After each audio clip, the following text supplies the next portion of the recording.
Thank you, Mr. Speaker. I rise today to address that issue which will have a significant fiscal impact on the economic well-being of this country in just 16 days.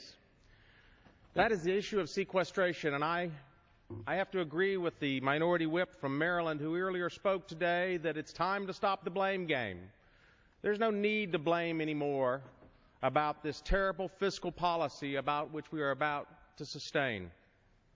You see, across-the-board cuts that the looming sequester will implement in a couple of weeks are bad policy, and as a result of bad politics. I believe that we must cut spending, and I rise here in support of careful, targeted cuts.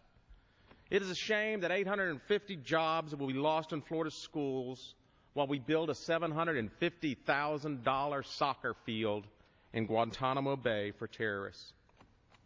It's a shame that more than 26,000 special education students will see cuts to their education in Florida, while government agencies are spending hundreds of thousands of dollars on conferences in Las Vegas, Nevada.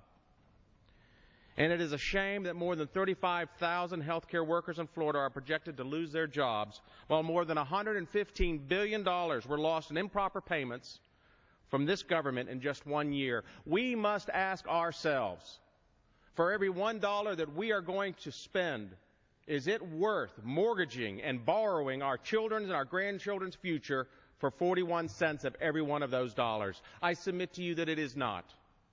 Let's rectify this situation.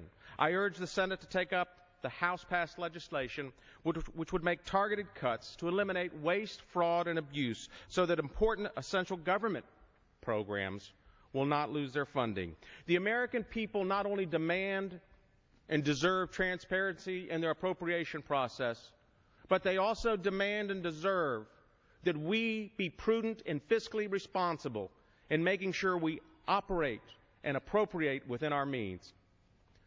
With that, Mr. Speaker, I yield back.